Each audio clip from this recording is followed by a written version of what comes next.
임범쌤, 네. 오늘 날씨 어때요? 오늘은 나른한 오후고 또 햇빛이 너무 쨍하고 좋고 바람도 좀 선선하고 손에 이렇게 아이스 아메 같은 거 한 잔 딱 들고 튀길기에 엉덩이가 너무 뜨겁네요. 빨리 끝내고 그냥 집에 빨리 갑시다.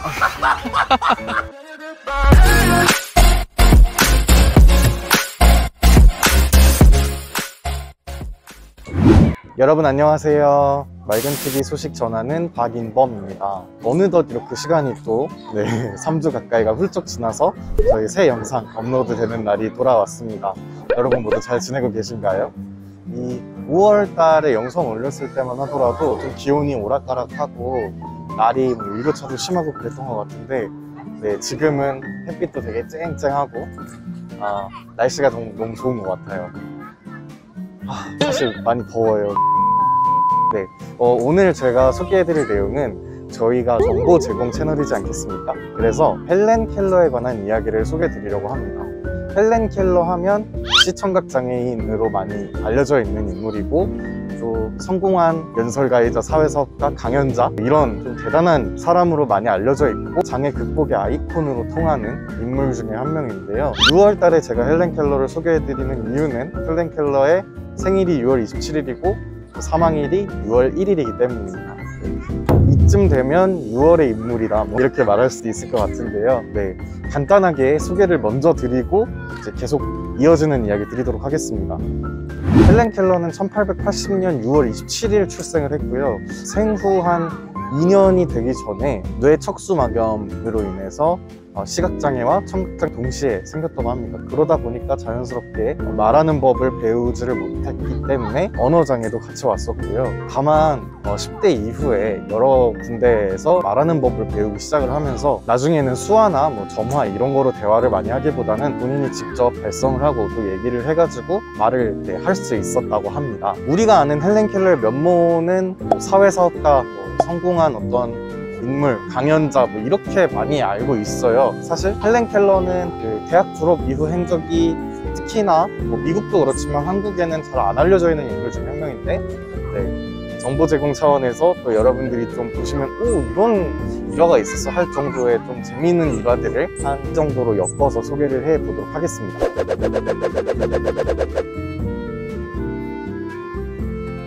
첫 번째는 사회주의자인데요. 왜 제가 키워드를 사회주의자로 잡았냐면 실제로 헬렌 켈러가 어떤 노동자들과의 연대, 페미니즘 운동, 인권적인 운동 이런 부분들을 굉장히 많이 참여를 했고 그 어떤 뿌리를 두고 있는 게 사회주의 사상에 어느 정도 걸쳐 있었기 때문인데요. 1912년에 되게 유명한 미국의 노동자 파업 중에 하나인 로렌스 섬유 노조 파업이라고 하는 이름이 어렵죠?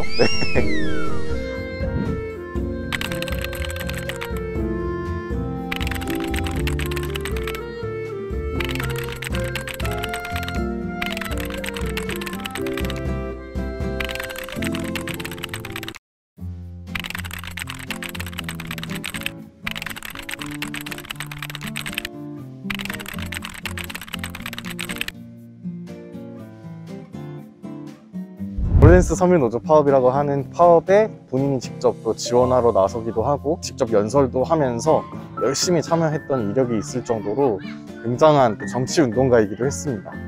그런데 한국이나 미국이나 당시에 어떤 반사회주의적인 움직임, 또 우리나라 같은 경우는 이웃한 나라인 북한이 또 그래서 반공정서 때문에도 아무래도 헬렌 켈러의 대졸 이후 행적 자체를 그렇게 길게 서술하지는 못했던 것 같아요. 그러다 보니까 실제로 많이 안 알려져 있는 행동 중에 하나이기도 한데요. 헬렌 켈러의 스승님으로 많이 알려져 있는 앤 설리번 사회주의자였던 건 아니고 앤 설리번의 배우자분이 또 사회주의자였다고 합니다. 그러다 보니까 헬렌 켈러도 어느 정도의 영향은 받지 않았을까 하는 생각이 드네요. 두 번째 일화는 동양과의 인연입니다. 흔히 우리가 헬렌 켈러 하면 미국인이고 또 시청각 장애가 있었기 때문에 좀 이동적인 부분이나 움직임적인 부분에서 어려움을 겪다 보니까 많은 이동을 하지 못했을 것이라는 생각을 하기 쉬운데 그렇지 않습니다. 헬렌 켈러 같은 경우는 한국에도 방문한 적이 있고 또 일본에도 방문한 적이 있는데요. 가장 인상 깊었던 일화 중에 하나가 1937년에 조선에 방문한 적이 있습니다. 그때는 식민지였죠. 우리나라가 일본의 식민지였기 때문에 서울에서 한번 강연을 하고 평양으로 가는 기차가 이렇게 쭉 가다가 개성에서 정차를 했을 때 그 시간을 놓치지 않고 강연을 했다고 합니다.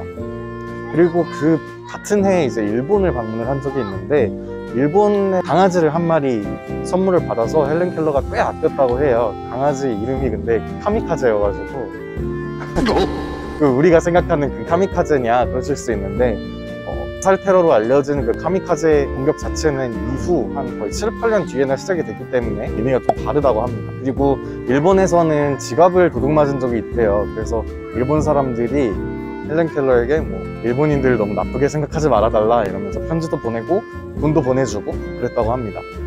그리고 이제 다음으로 짧게 그냥 여담들로 이렇게 소개를 드리려고 하는데, 첫 번째는 헬렌 켈러도 그렇고 그녀의 스승님인 앤 설리번도 그렇고 둘 다 좀 금전 감각이 그렇게 좋지 못했다고 합니다. 그래서 수시로 강연도 하고 후원 요청도 해가면서 좀 생활을 했을 정도라고 하는데요. 이 돈에 대한 일화는 은근히 많은 것들이 있는데 가장 좀 사람들에게 많이 알려진 것 중에 하나가 헬렌 켈러의 가세가 기울자 부모님들이 뭐 헬렌 켈러의 후원금을 착복을 했다 이런 의혹인데요.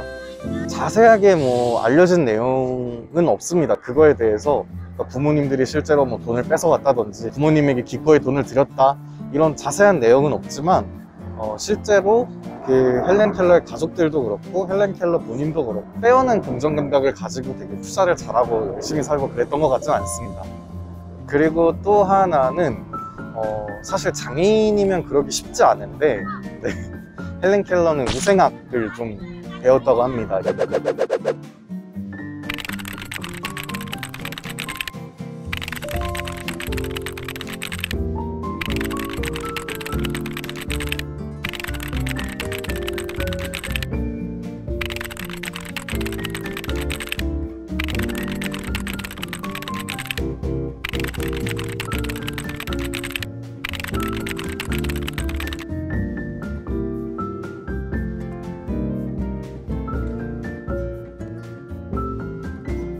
그리고 두 번째 여담은 사실 헬렌 켈러는 장애인이잖아요.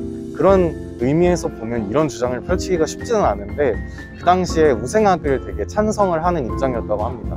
우생학이라고 말하니까 좀 어렵게 들리실 수도 있겠지만 한마디로 말하자면 장애인이나 정신적 장애가 있는 사람들의 어떤 열성 유전자 이런 것들이 범죄율을 높일 수도 있고 도움이 안 되고 이렇다 이런 취지의 글을 실제로 실은 적이 있다고 해요.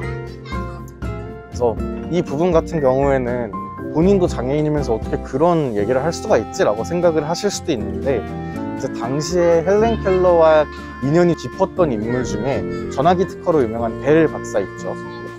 알렉산더 그레이엄 벨 박사, 이 사람과 좀 인연이 있는데 벨 박사도 우생학을 어느 정도 찬성하는 입장이었던 데다가 당시 지식인들의 대부분이 좀 우생학을 많이 찬성을 했다고 해요. 그러다 보니까 헬렌 켈러도 좀 그 부분에 편승하지 않았나 라는 생각이 들기는 합니다.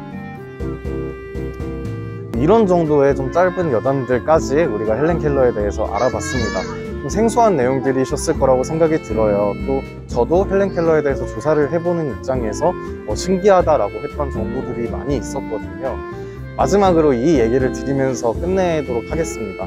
사실 많은 사람들이 어떤 설리번과 헬렌 켈러의 그 동반 관계, 또 둘이 함께 하면서 다닌 일들에 대해서 긍정적으로만 보고 있지는 않아요. 헬렌 켈러의 자립성을 떨어뜨렸다든지 이렇게 생각하시는 분들도 굉장히 많은데, 설리번 사후 이후 헬렌 켈러가 30년 이상을 독자적으로 잘 지낸 이력도 있었고, 그리고 실제로 설리번의 친구가 설리번한테 이런 얘기를 했대요.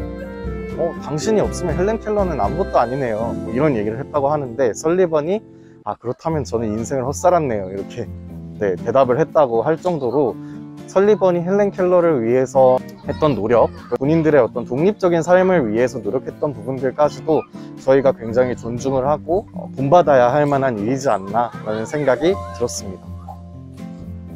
저희가 오늘 소개해드릴 헬렌 켈러에 대한 내용은 여기까지이고요. 또 다음 영상에서 더 좋은 정보와 유익한 이야기들로 찾아뵐 수 있도록 노력하겠습니다. 감상평 댓글로 많이 남겨주시고요. 그럼 저는 다음에 다시 찾아오겠습니다. 감사합니다.